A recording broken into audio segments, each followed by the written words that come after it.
Hey, well, let me put my headphones on because even though I can't really hear myself, it's weird knowing that I can't hear anything if I don't have my headphones on.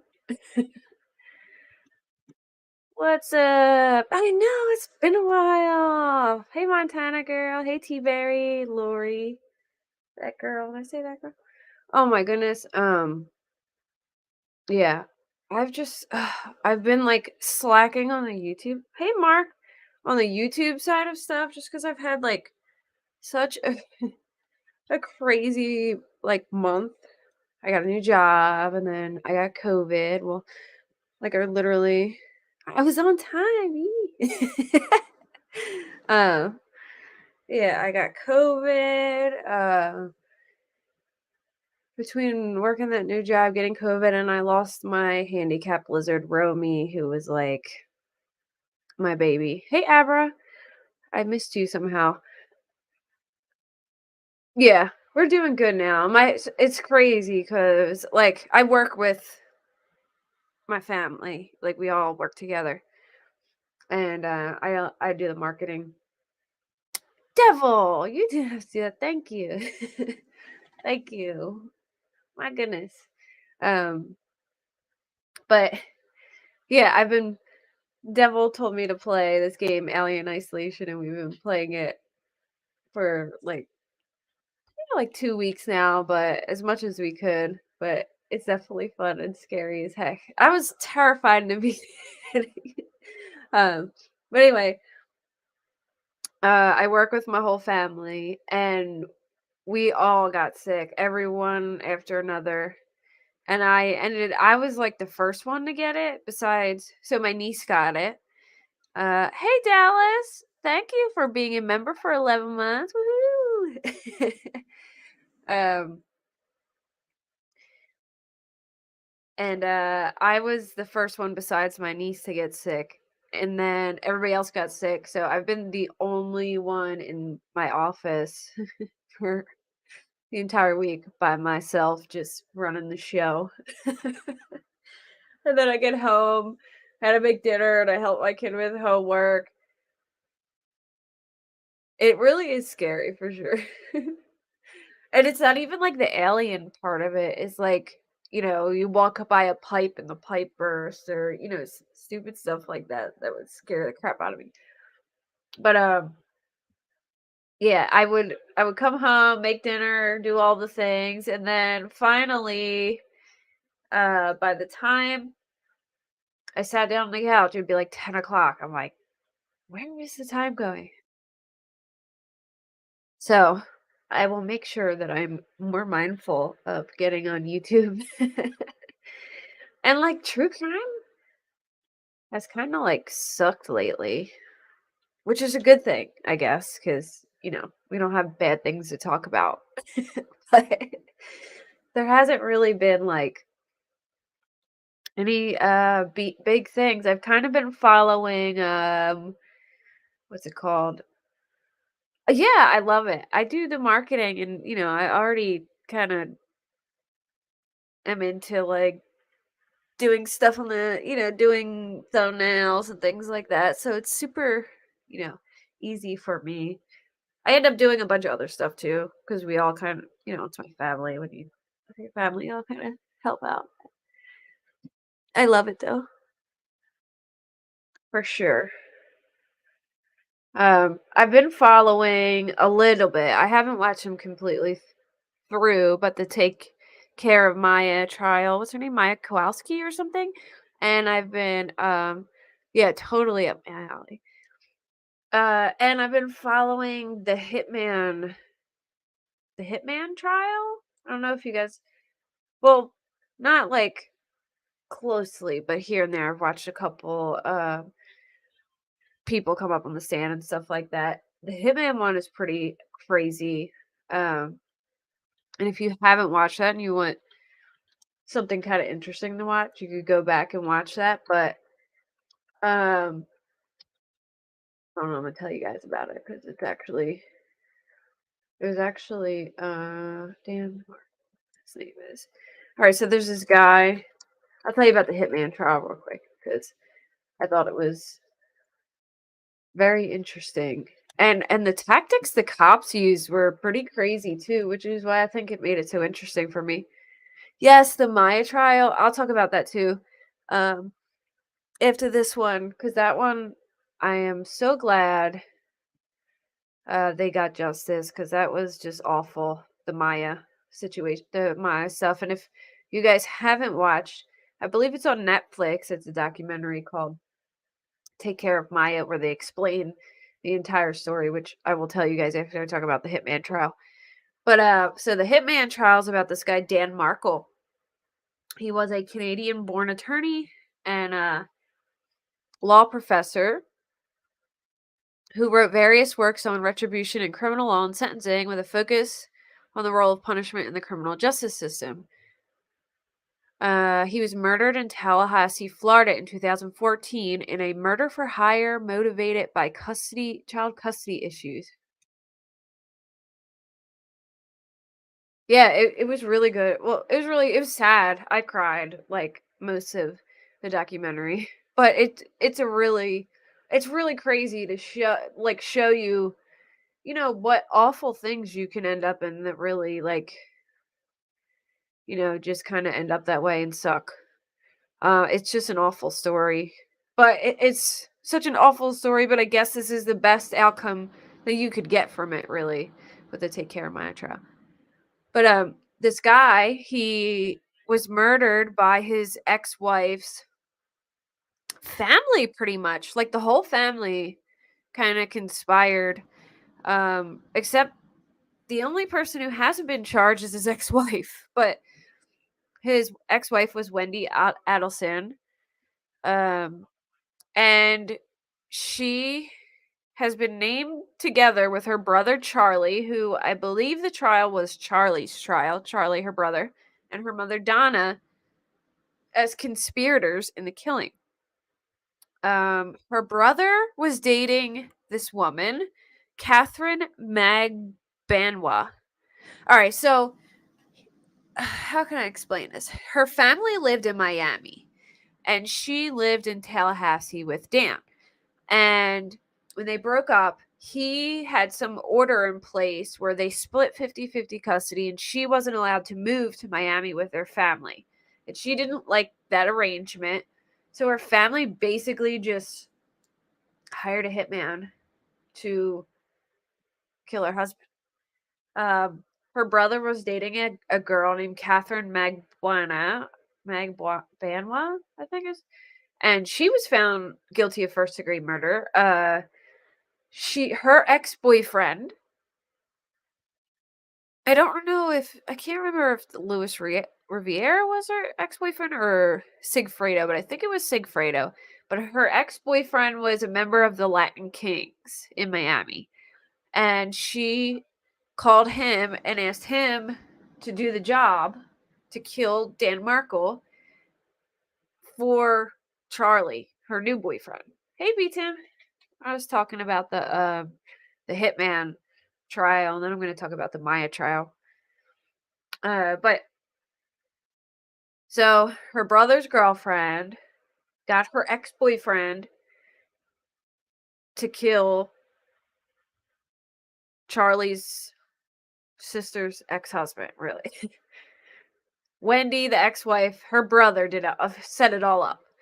So, her brother's girlfriend was charged, her brother was charged, and I'm not sure exactly if the mother is going to be charged or not. But it was Charlie's trial basically, and he has been convicted of first degree murder, conspiracy to commit murder, and solicitation of murder for I believe all three, but let me double check. I know he was convicted, and I think of all three. But anyway, it was pretty interesting because the tactics the cops used. So they had this. I think this is like what I got from it, but basically it has taken a long while for all of this to come to fruition because of COVID and all this stuff. But the cops, it's really funny actually. All right, so the mother, Wendy's mom, She left her home to go pick up the kids from school the one day. Okay, the mother and sister still may face charges. Really? So Wendy still oh wow. Okay.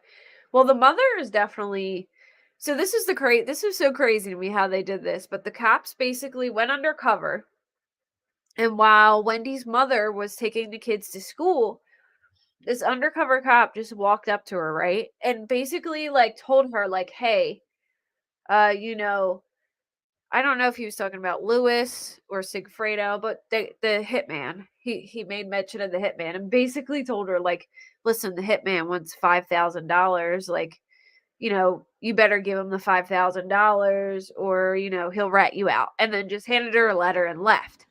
Well, the mom thought it was like a friend. Hey, Pecan. Hey, Southern Mimi. The mom thought it was like a friend of the hitman. You know what I mean? And not a cop. So she gets home and she calls her son. She's like, "Some guy just walked up to me on the street and handed me this letter." And but like she was like afraid to tell the brother what it was because she didn't want to say anything on the phone. So she was like hinting, you know, "Can you come over and talk to me? This guy's basically like blackmailing me and it's extorting money from me." And she was freaked out. But it was to get them talking to each other on the phone. And it was pretty genius, like how they did it. And they had all the recordings. Hey, NorCal. They had all the recordings of the mom and the brother talking on the phone. And then they had the recording of the brother calling his ex girlfriend and saying, like, "Oh my gosh, some guy went up to my mom on the street and said I had to deal with you because she was the go between." But man, they had the family freaking out. But anyway, Dan was basically shot at his home in Tallahassee, Florida, shortly before 11 a.m. on July 18th and died early the next day. They announced that Markle was the intended victim and termed his death a murder. So basically, she paid her ex boyfriend, who was a Latin king, to follow him around for her boyfriend. Like her boyfriend set it up, and then she was the go between, and then she gave her ex boyfriend the money to do it. And they basically followed him to his home in a Toyota Prius, and they were actually dressed in like nice dress shirts and stuff, I guess to not like stand out. I don't know. But that on May 26, 2016, Sigfredo Garcia of Miami Beach was arrested for the first-degree murder based on a warrant issued by a Leon County judge. The police wouldn't release further details, but told reporters that the killing was being investigated as a murder for hire. Uh, Also, I guess they had camera security footage and things like that of them following him all around. And the affidavit further outlines investigators steer the case that Markle's death was a contract killing in which Charlie Adelson, the brother of Markle's ex-wife Wendy, and Donna Adelson, Charlie and Wendy's mother, used Catherine Magbuana as an intermediary to hire Sigfredo Garcia and Luis Riviera for the killing. According to the affidavit, the motive was the desire of the family of Wendy to allow her to relocate to Miami area with her children. Now, I do believe they um the I don't know if both of them or one of the hitmen actually confessed. So, from what I remember, that one of them, let me see.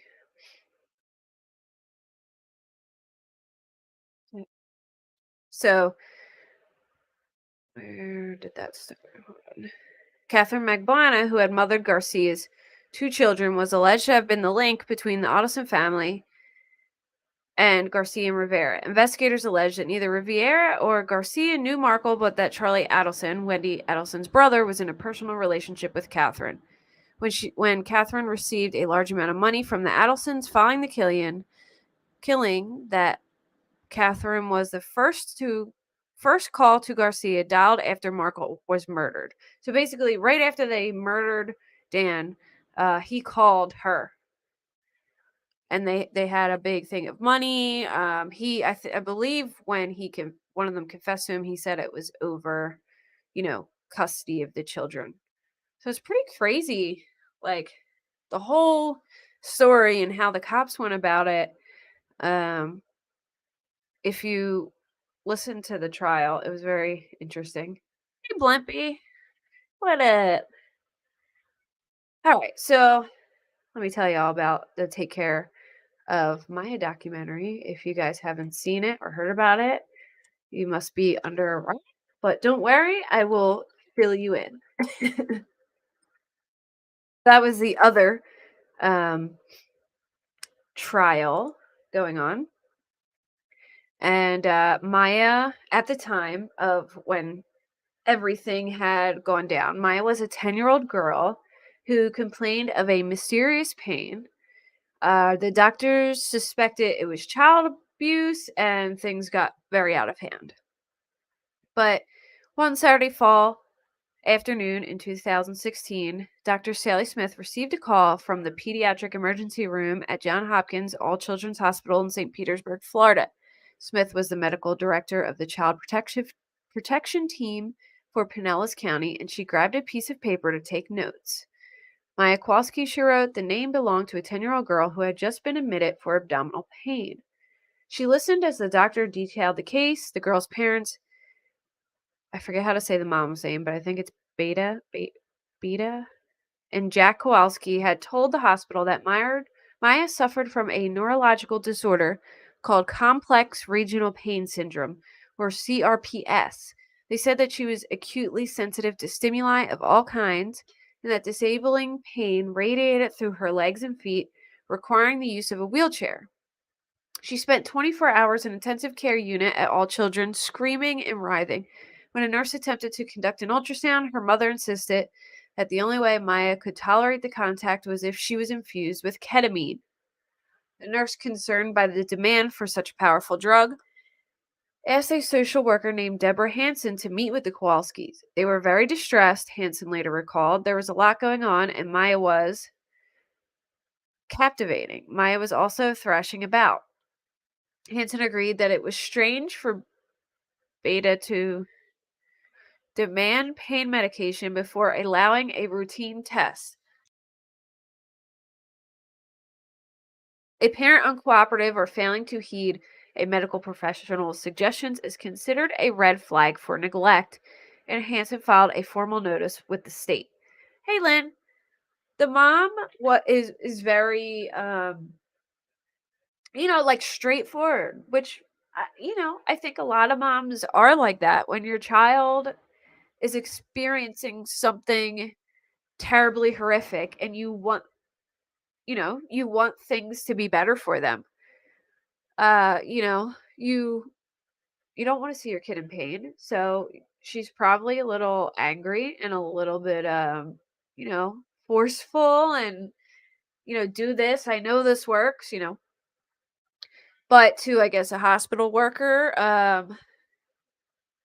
they could see that, maybe take that as like, how some parents get Munchausen's and want things for their kids that don't necessarily need or whatever. So I guess that's how they took it. By the next morning, Florida's Department of Children and Families had discarded her report for lack of evidence, but some at the hospital remained concerned about Maya's case. And a pediatric ICU physician named Beatrice Tepa Sanchez placed the Saturday afternoon phone call to Smith seeking her expert opinion. Hey, Denise. Smith is a doctor with more than 30 years of experience in child abuse pediatrics. Virtually everyone at All Children's, maybe even most medical providers in Pinellas County, regarded her as the doyenne of the field. I don't know how to say that or what that even means because I've never seen that word, but maybe like, I'm guessing like, the pro in the field or the expert in that field. She had spent so much time at the hospital that physicians knew to call her at the first indication of abuse or neglect, and they nearly always deferred to her judgment. Oh, I didn't know she was a nurse. Okay, well, that makes a lot more sense. She was a nurse. I watched it, but for some reason, I didn't remember that part of it. Like, I watched a documentary, but I forgot she was a nurse. So she had annoyed them because she was challenging their opinion with her opinion, which was a medical opinion too. Well, yeah, that would make a lot more sense. My mom was a nurse, and whenever anything, happened to us, she would get very, takeovery. Like when I got hit by a car, she was telling the ambulance people what to do. um, that's just it comes naturally, I think, when I was a CNA, so even sometimes, you know, when you have just some medical knowledge and stuff about that and your kid is, hurting and things, you just start telling people what to do. Teppa Sanchez told Smith several disquieting things about Beta Kowalski. She described Kowalski as pushy and said that she had asked for her daughter to be given 1,500 milligrams of ketamine, which seems like a huge dose. Maya appeared to shake, squirm, and cry out in pain less often when her mother was out of the room.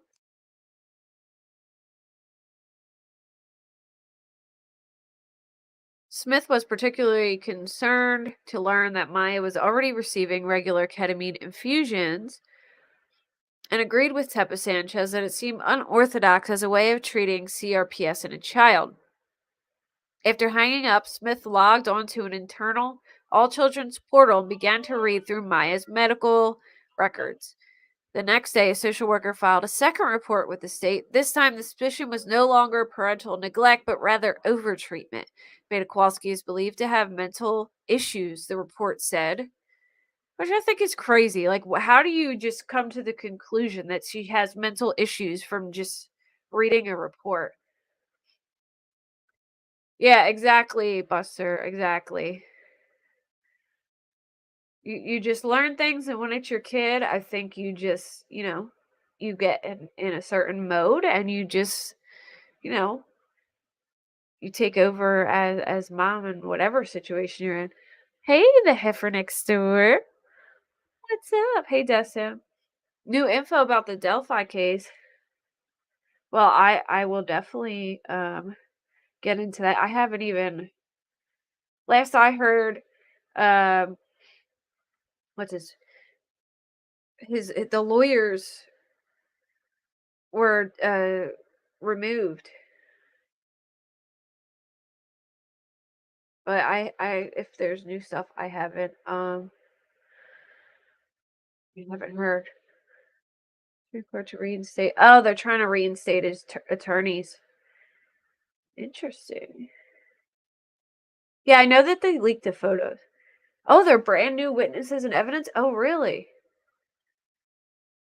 I haven't even had a chance to look through all that because I have this is mainly the stuff I've been following for the past couple weeks, but because I had COVID and everything, I haven't really caught up on Delphi, but that I'm gonna have to look into that now. That's a good point, PCAM. This is when the Gypsy Rose case was all the rage. Yeah. Yeah, true. In 2014, yeah. I think I mean, I can understand that being a bit a high dose too. I get it. Like why they would, you know, I can understand that too. But I think they went a little too they moved on to the making a report like pretty fast. I don't know.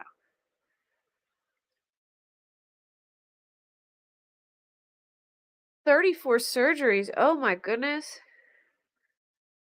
That's awful. Oh, really, Dustin? Oh, wow.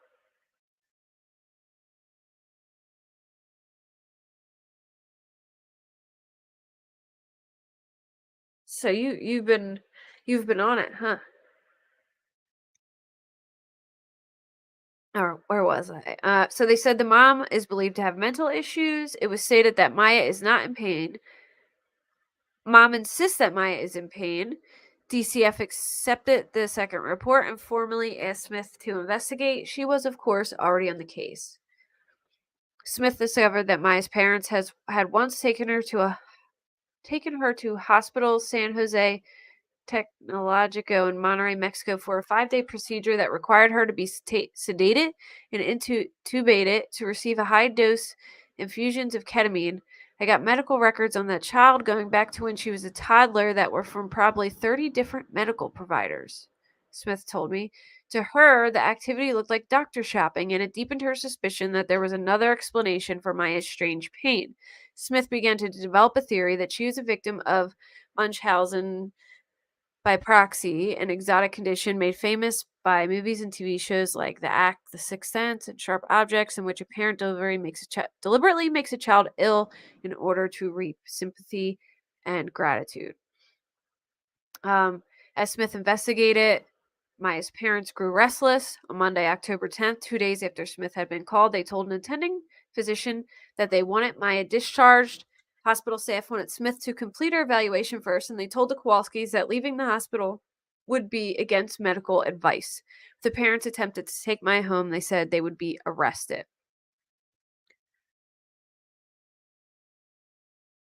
Oh wow. I seen all the stuff. I've heard that Dustin, I've heard that the photos got leaked. I heard stuff about like the photos, and is that why the attorneys got kicked off the case or left the case or whatever they did? I thought that was a very interesting theory, though, that the defense had. Um, oh, you got bit by a brown recluse? I got bit by a spider when I was a kid, and it was really bad. They thought I had spinal meningitis. I was so sick, and it has traumatized me ever since of spiders, man. I've been so afraid of spiders, you have no idea.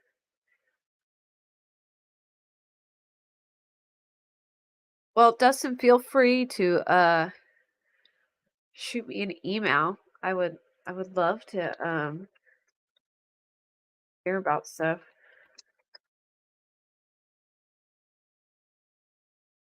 Wow, that's awesome.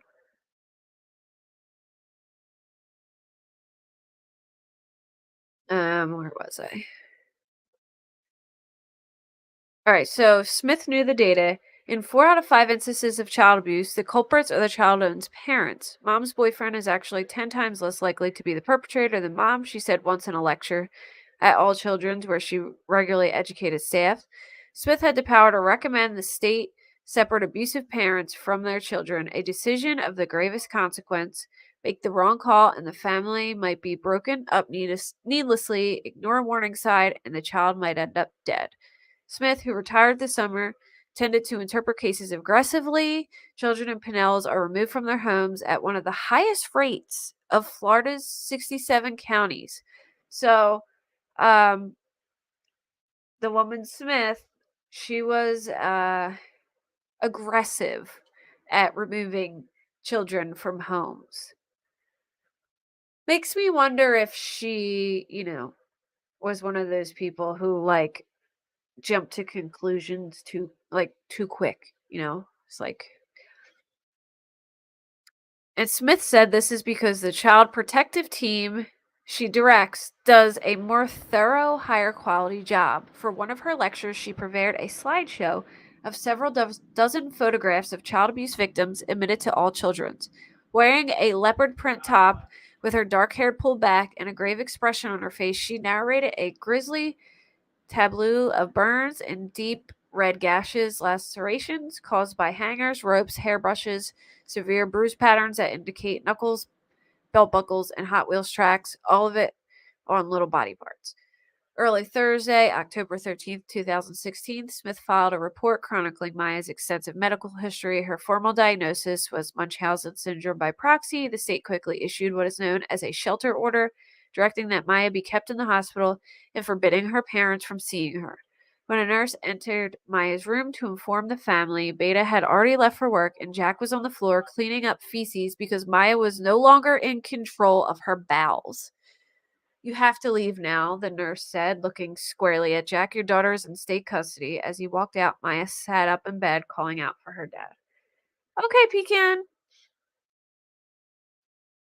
which I think is crazy.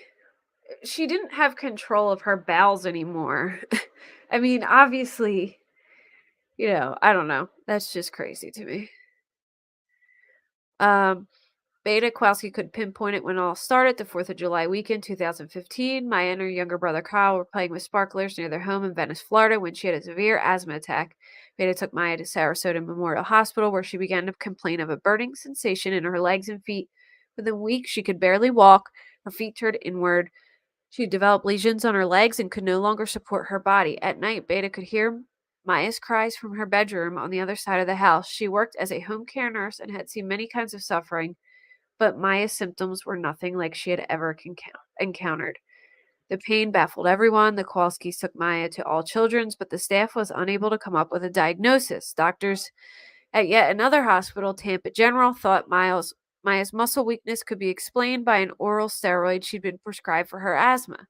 Then one of Beta's patients, whose child suffered from acute pain condition, recommended they consult a local anesthesiologist named Anthony Kirkpatrick, who ran a center in Tampa that studied CRPS.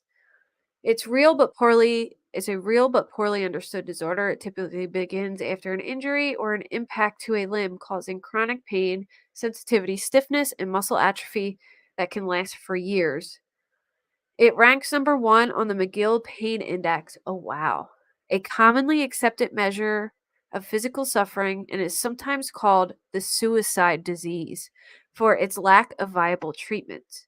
Kirkpatrick diagnosed Maya with the disease and told her parents about a novel treatment that could bring her some relief: ketamine infusions. Hey, the Dan Islander. So basically, this doctor told her, this could help. So that's the route they went.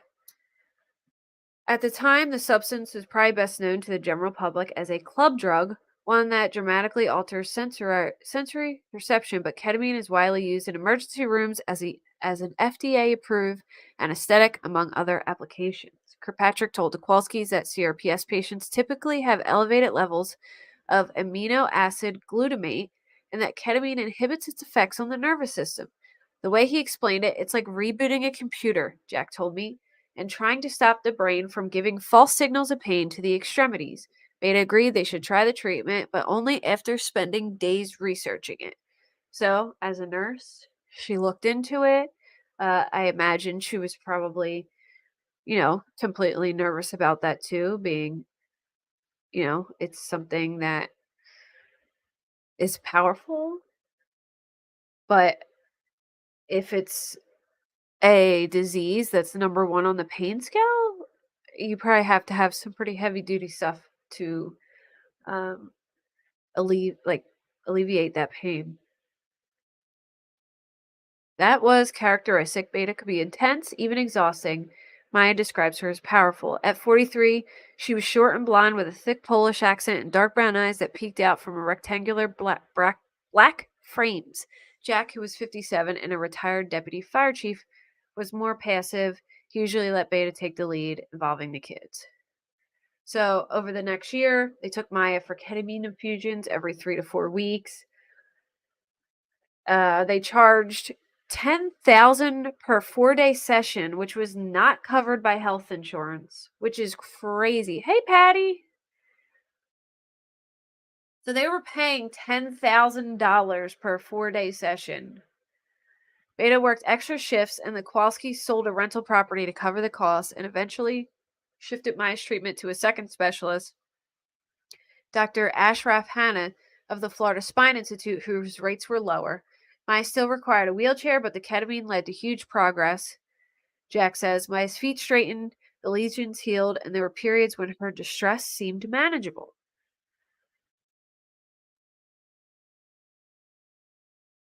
So, on October 6, 2016, Beta drove Maya the hour from Venice to Hannah's clinic. Jack relieved her that evening in the middle of the night. Maya woke up complaining of severe abdominal pain. Jack took Maya to All Children's. Beta rejoined them after getting off work, and she was arguing with a nurse about ultrasounds and ketamine. Um, and that's when they, ran into Sally Smith. English isn't Beta's first language, and she found it difficult to take the edge off her high-strung inquiries.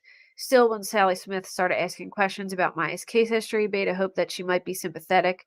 She told Smith that all the other hospitals, how hard things had been on the family, how for 3 nights Jack brought Maya to all children's. Maya was sleeping for only moments at a time. Light noise, even showers had become distressing. I know, it's horrible, T-Berry, isn't it? Even the noise of a shower had been distressing for her. Smith found the stories unconvincing. In her report to DCF, she wrote that Beta veered off regarding herself getting no sleep for weeks and the struggles of working to maintain insurance.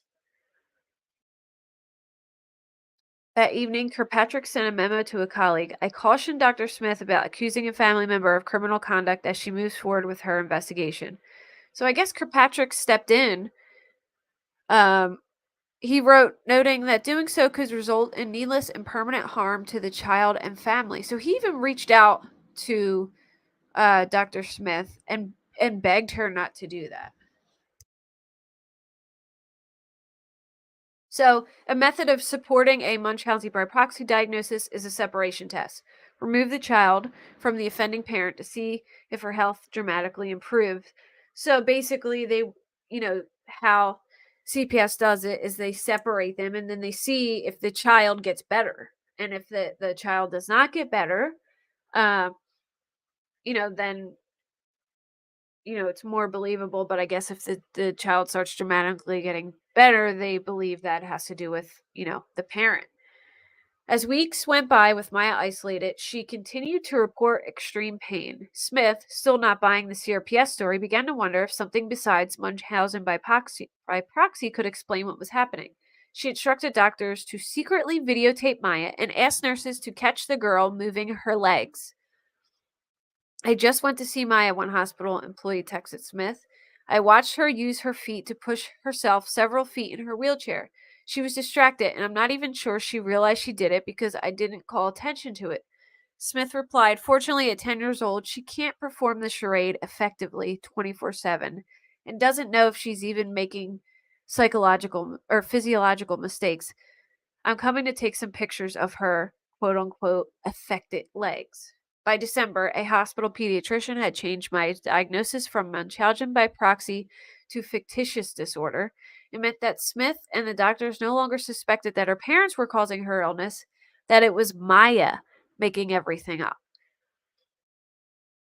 She acknowledged that she sees abuse and subterfuge when others don't. The reason I end up determining that children have been abused when others aren't sure about it is because I keep asking more and more and more questions, she said at a lecture in all children's.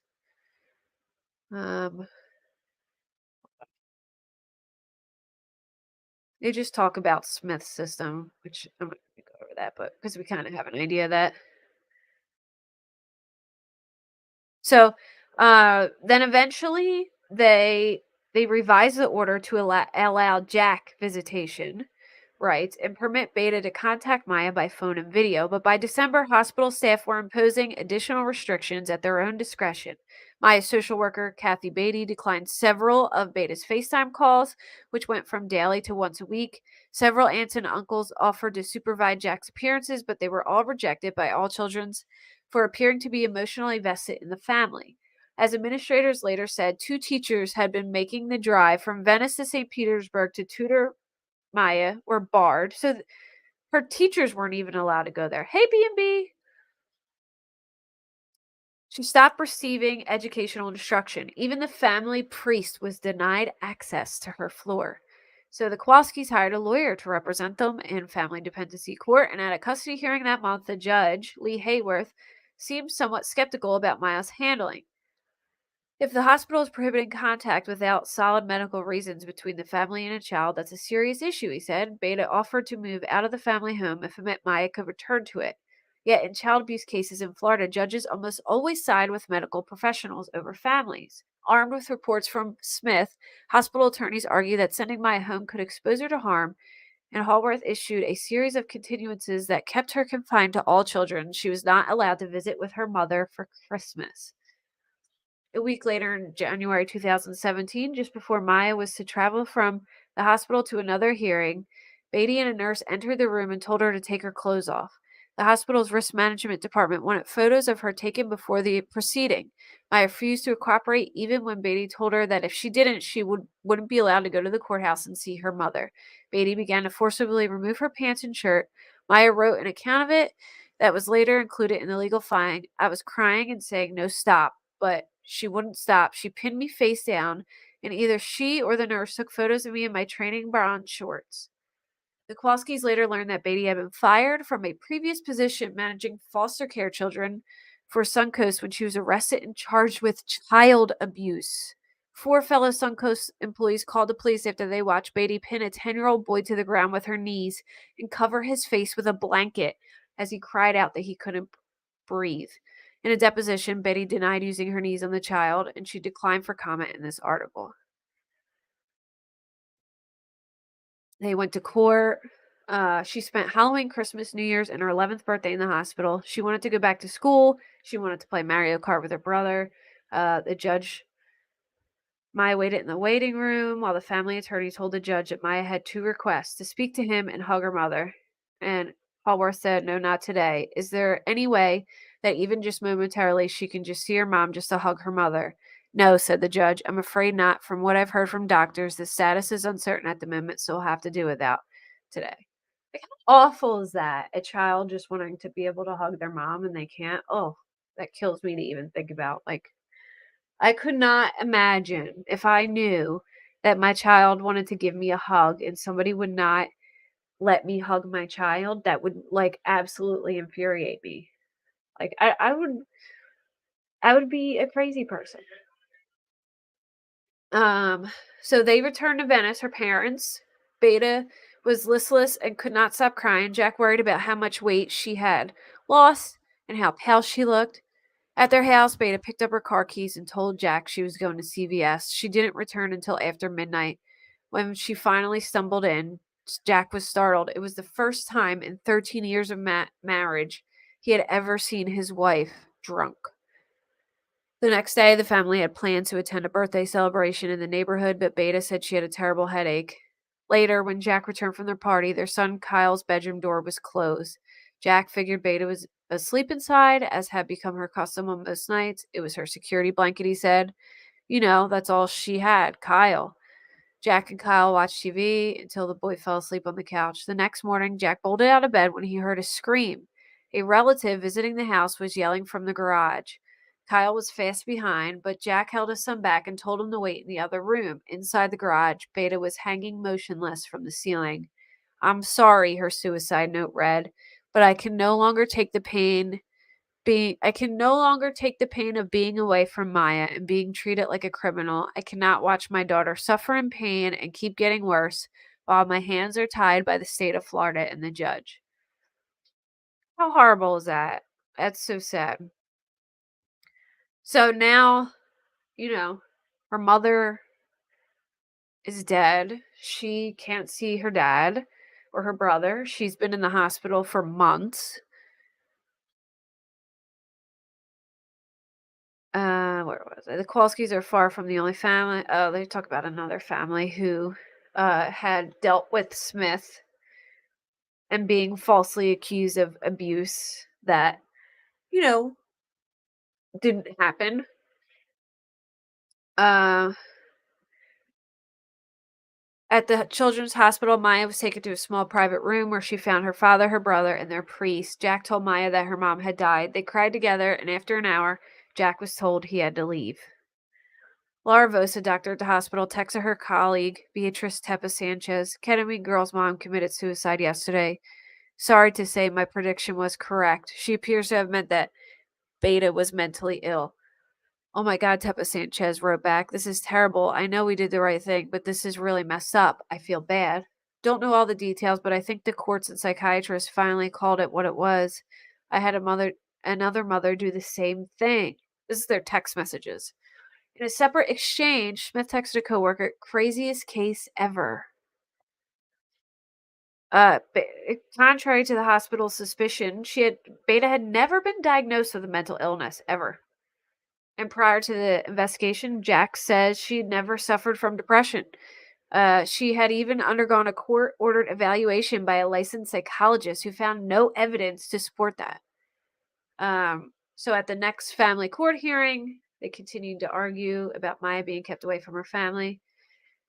The Kowalski's attorney handed Judge Hayworth a letter Beta had addressed to him before taking her life. Your heart is made out of an iceberg, it began. You have destroyed my daughter physically and mentally. My daughter will never be who she was before October 13th, 2016. He read the note, folded it, and put it away, and he ruled that Jack could take Maya to Rhode Island to be evaluated by Pradeep Chopra, a professor at Brown University Medical School who studies CRPS. Later, after Chopper wrote that Maya's symptoms and response treatments were consistent with it. Thank you, Lori. Thank you. You didn't have to do that. Thank you.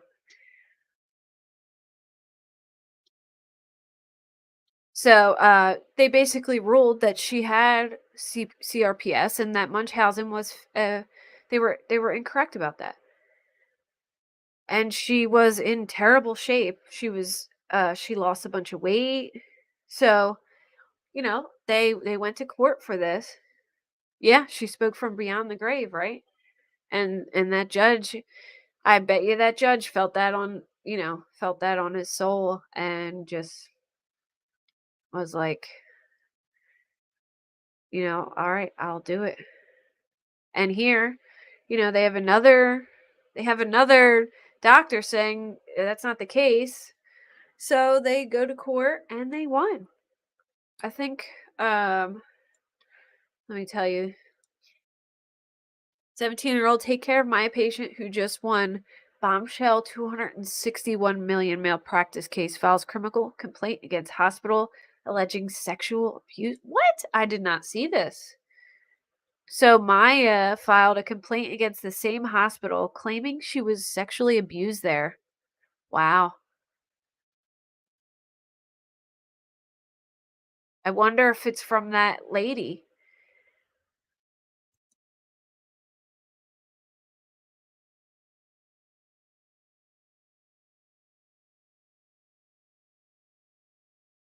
Well, they won. It sucks that it had to end this way with, losing her mother, but I think it was well deserved for sure. 261 million, yeah. I mean, look, in my opinion, no amount of money can ever bring, your mother back. And I can't imagine somebody telling me that I can't see my kid and I can't hug my kid when I know my kid is in pain. Yeah, that's what I was saying, T Berry. I'm guessing it had to do with that. Uh, I did have some other stuff too that I wanted to talk about, so let me move on from this. But if you guys have not heard this too, Cody Bigsby, Corey, the little boy who was reported missing on January 31st, 2022, and his dad was the main suspect. Well, his dad um, confessed that he buried his son after he found him basically passed away. Hey, robotic monkey, Lori's daughter. Are you Lori's daughter? Welcome. Thank you. Hello. Well, yeah, he confessed to he didn't confess I don't think he confessed to actually killing his son, but he confessed to finding him unresponsive and burying him. How cool was that? Welcome.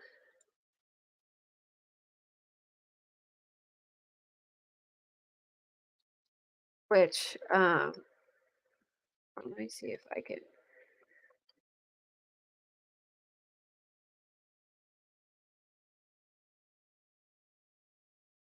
Oh, maybe he did confess to killing him. In jailhouse statement, Corey Bigsby wrote he beat toddler son to death and buried his body.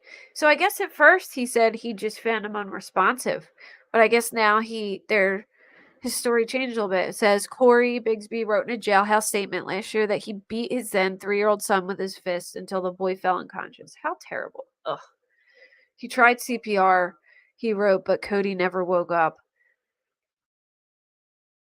How awful that somebody could do this to their kids.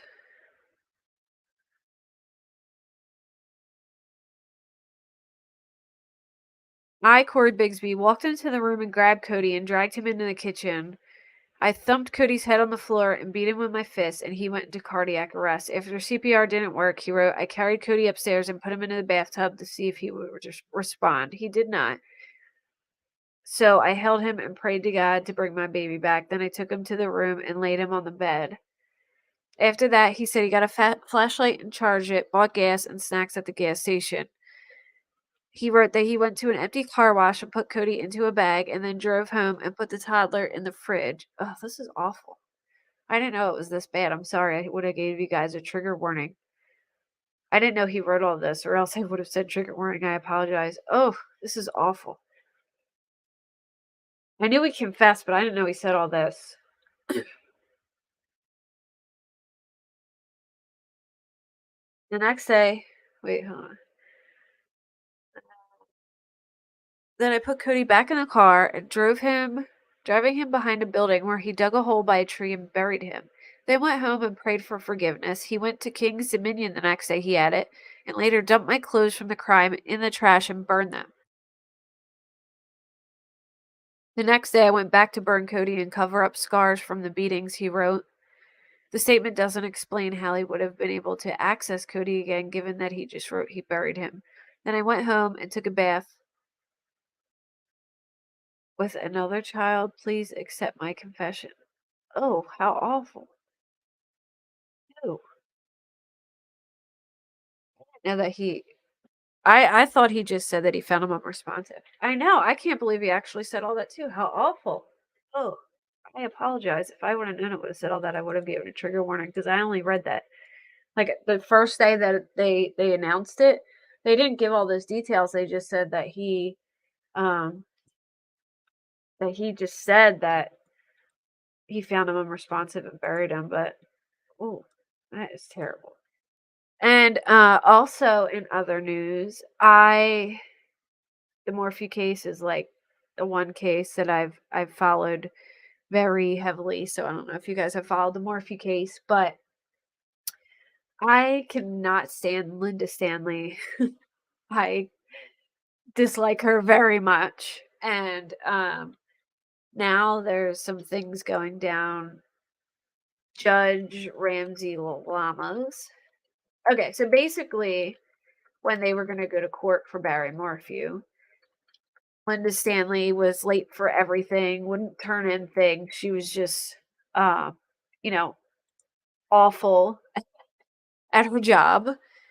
Uh, Everything was late, and a lot of stuff she didn't have, like, she didn't hand in papers for the experts and things like that. So he wouldn't let them have certain people testify and stuff, which ended up losing her the case. And she felt that he was biased, I guess, and she had him investigate it for abuse of his ex-wife. She had the judge investigate it for abusing his ex-wife, and I guess when they went to go speak to his ex-wife, he was like, absolutely not. And he is pissed, as any person should be, and I'm pretty sure is suing her. Yeah, they can try him again because they did it without prejudice. Let me find I have to go in the group because it's only like local news. But yeah, they can charge him again if they find new evidence, for sure. But I just think she's just awful at her job.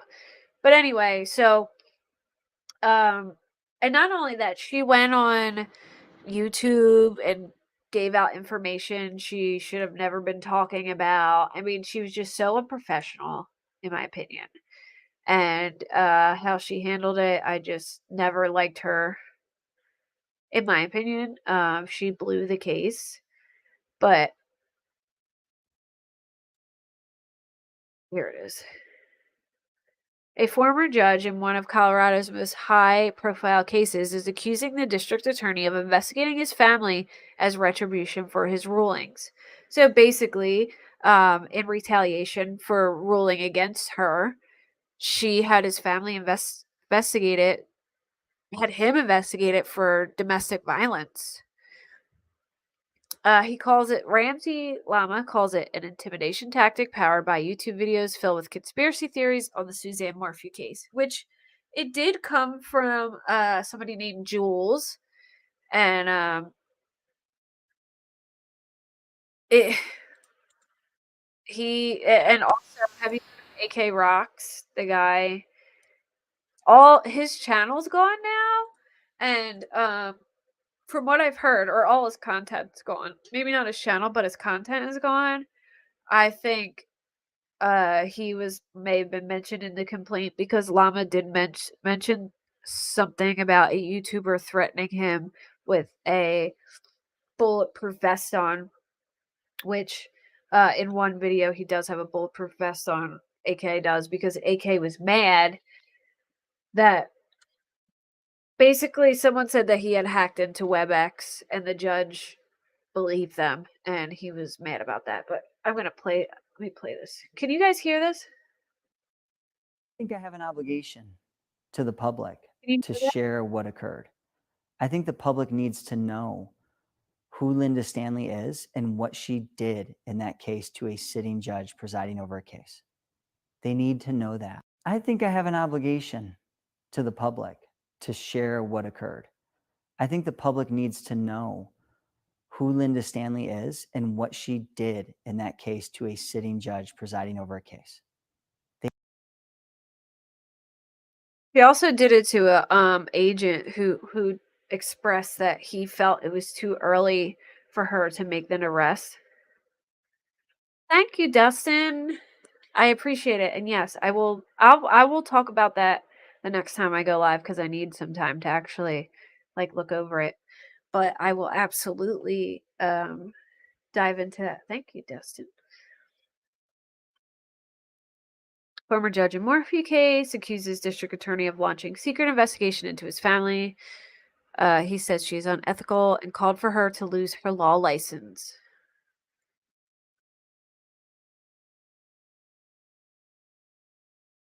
So I think a lot of people were upset because it's a very hard situation because um there was, text messages of Suzanne talking to her friends saying that, Barry had abused her or whatever. But and they didn't feel the judge took that seriously, but the problem is um you have to prove things like that, in court. Like a judge just can't go off somebody's word, you know what I mean? And there was no police reports or anything besides like verbal communication and stuff. Yeah, it is crazy that they were looking for someone else and found Suzanne, which I think, in my opinion, I think this makes the whole case even more difficult because it doesn't fit in the timeline, in my opinion, of like their timeline. Now, maybe like at a different part of the night, but I would have to go over this whole case again to like break it down for you guys. But like the telematics are missing, and even the parts that aren't missing, they are unreliable. Like for one, in Barry's telematics, it says that he went from like Salida to Broomfield in 7 minutes, which is just crazy. It's like a 45-minute ride. So his telematics were not even like accurate. Uh, there's telematics. There's no telematics in the middle of the night up and like they just have him in Broomfield in the morning. But they do have him open his doors in his driveway at like 4 a.m. But driving to what the heck is the place called where they found her body? Something with an M. I can't remember the area, but going to where her body was found, then to Broomfield, uh, it just doesn't fit in the timeline. So if he is involved, it would have to be like somebody helping him, or I don't even know how. It was pretty close to their home, but it was like 45 minutes away.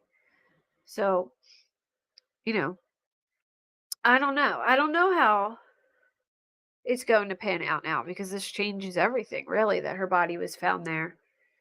And there's no way that he could have moved her later just because he was being watched like a hawk. So I don't really know how they're gonna, break this one down, but I guess we'll see. But in a nutshell, I can't stand Linda Stanley. So I think she was the most unprofessional DA ever. She even did her, like, campaign to become a DA, she completely lied, and her sister went public like, publicly outed her. She told everyone that her dad was, like, a farmer, and they were, like, hard work like, farmer, hardworking on out in the fields type family, when her dad was, like, some IT guy. And her sister, like, basically outed her that she lied to everybody, uh, so she just I think she just was did a terrible job at her job, and, so and I think what she did, the judge was absolutely wrong because I think, um, he was just doing his job, and had she done her job better, things would have been differently, but what's up, Risk? You're late. But yeah, I maybe I'll do I've done so many videos of Morphew, like, in the beginning of my channel. If you go back, you can watch them all, uh but I would be down to break it all down again for sure. It's a lot of circumstantial evidence. I kind of like I see it from a very different perspective than most people, but I just don't think that there's a lot of evidence there. I mean, now that they have a body, there's a lot of evidence there, but I just don't know like how it will tie in now. I think that's probably the most evidence that they have, but it's been so long and she's been out in the elements so far, they might not even be able to, you know, get anything from that. So we'll have to see. Like, I don't know if they'll even be able to get a cause of death or anything. I am passionate about the Orphe case. So passionate about the Orphe case. I've been arguing with all my friends about it. But yeah, it would be I have all the telematics and everything. I could definitely pull it up if people would be interested in that. Trying to think if there's any other things that I'm missing from this true crime update. I did read a little bit about it, Risk. I just haven't even I've been slacking on YouTube in general. Um that I've just I haven't even done regular stuff, you know, but yeah, I've been totally slacking. Let me see if there's any other updates that maybe I missed before I log off. I know that in my hiatus, I think the FBI went back to the Idaho House. Am I getting this right? Uh to do like a walkthrough, like a new walkthrough.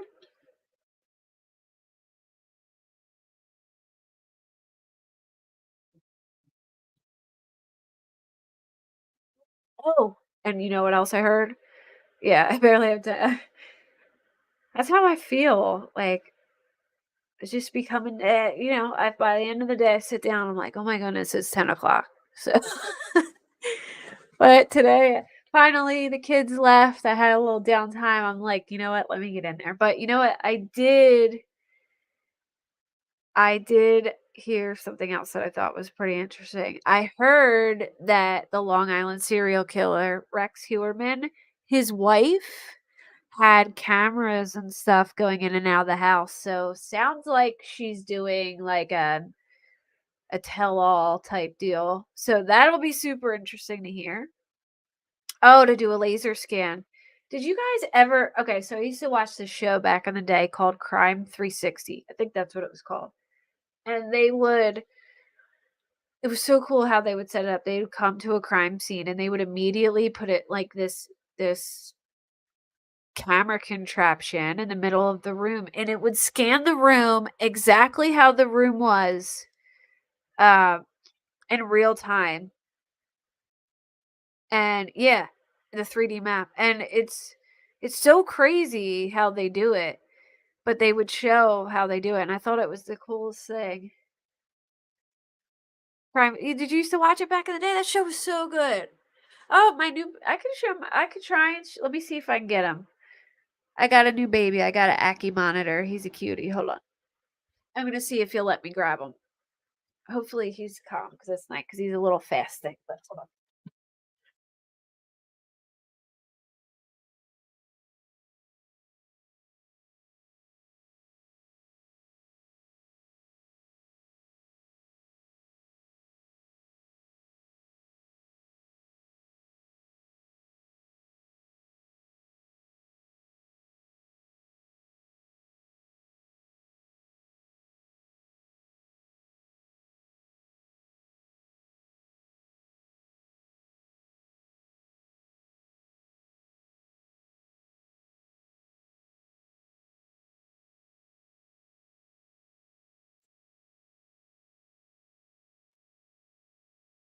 I got him. Hold on.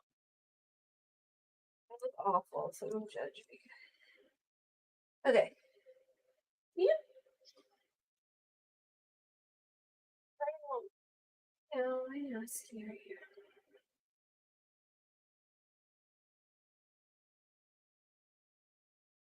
Good light. That's why, isn't it? There he is. Camera doesn't know what to focus on because he's so small. And so it won't focus very well yet. Hey, there he is. I haven't named him yet. Lori gave me some good ideas. It's ultimately up to, he won't get that big. Probably about 12 inches, 8 inches.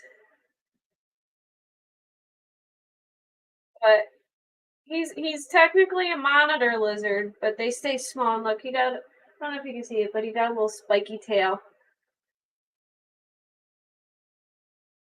But babies are naturally just super scared of everything because they are the lowest on the totem pole to predators. So he's very skittish. But he's pretty calm for get pretty calm. See this tongue flicking? That's a good sign. That means he's taken a second. No tongue flicking is means he's super stressed. But when he tongue flicks, that means he's taking in everything that's going on, downloading it in its brain. So he's realizing that bad things aren't happening right now, and he's downloading that in his brain. So when they're doing that, that's a good sign. There you go. Yeah, see, tongue flicks are a good thing. Yeah, he'll look exactly like this, just bigger. He'll stay spotted for sure. Yeah, with monitors, you wanna keep their brains moving and off the scary stuff and downloading good experiences because when they have good experiences, then they remember them and then they trust you. So him tongue flicking is a good sign that he's taking in that he's not being hurt and that it's not so bad. That he's able to stop and be calm enough to process what's going on. He's a cutie. I'm just touching your tail. Here you go. All right, you want to go back on your tree? You want to see the big one? Okay, hold on. I'll go get the big one. Give me 1 second, guys. I'm gonna turn off my camera for a second. I'm gonna put him away and I'll grab Erwin. Erwin might get mad at me because he's sleeping, but let me try.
Hold on.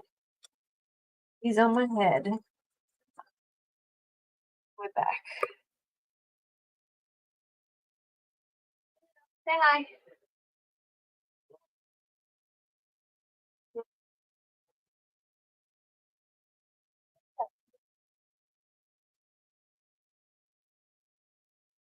Erwin. He's an Asian water monitor. Surprised I didn't get slight tail whip from waking him up. It's basically a mini dinosaur. He'll get a lot bigger than this. He's like the size of a cat now, but he'll get about the size of like a golden retriever. I mean, not long legged, obviously, but short legged. A short legged golden retriever. Right?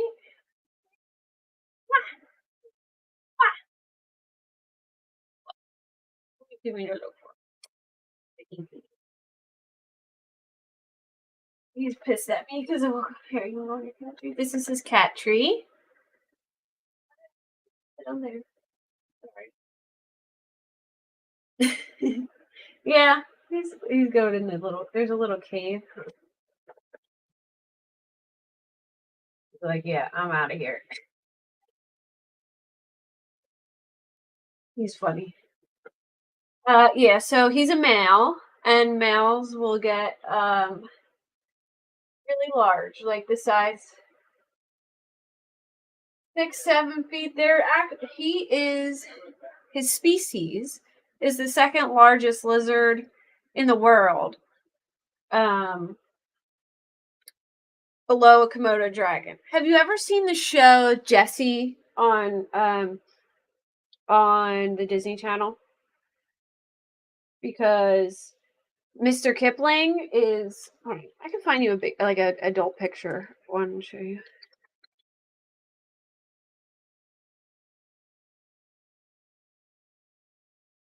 But he's got his cool little.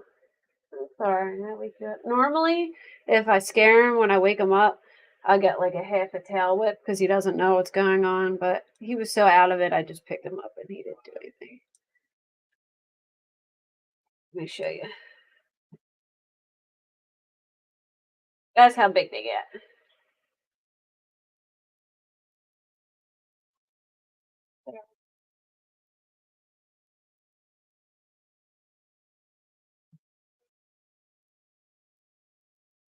That's how big they get. He'll be he'll be oh, thank you, H Town Finest. I just seen he said I had pretty hands. My nail polish is all messed up, but yeah, they get a like pretty large, like a gator. Yeah, he's a big baby though. Big baby. He can't sit still. When I'm trying to clean his tank, look, he'll go down my back and he'll stick his tail like across my face to like hold him up. And I'll be in his tank trying to clean, and he'll be smacking my face with his tail, climbing on my head. No, I'm not going on the floor. Okay, fine. Bully over there. Bully. We let him free roam sometimes, but uh, he gets into everything. Walls,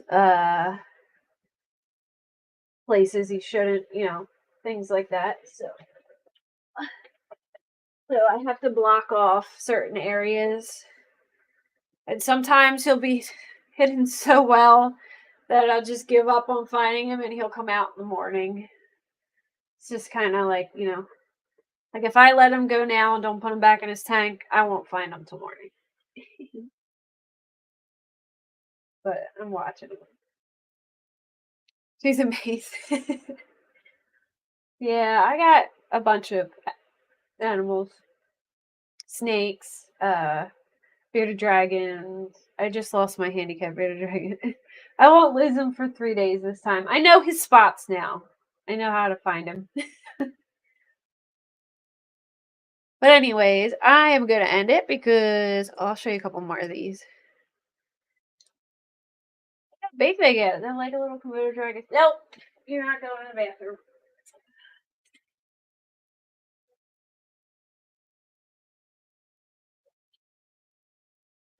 Retrieve the baby. But I'm gonna hop off and go put him back in his spot. He's got a little pool. We just made him a new mansion. He's got a basking spot, a cave, a pool, a dirt area that's huge that a human could live in. So he's living the life. But I will catch y'all. Definitely be back this week. Maybe like midweek. Delphi catch up. We'll catch up on Delphi and other things. Yes, I'm so glad we made it through the nasty COVID too, and it's just been crazy since my new job and everything, and just I feel like there's just not enough time in the day to get everything done, but I'll figure it out. We'll make it work. Are you getting mad? What? He's staring me down like put me back lady sitting on his cat tree. All right, guys. Well, have a good night. I will see you guys midweek. Thank you for hanging out with me, and I missed you all. And I promise I'm gonna, get back to my usual, at least twice a week schedule. Good night, everyone. Bye. Yep.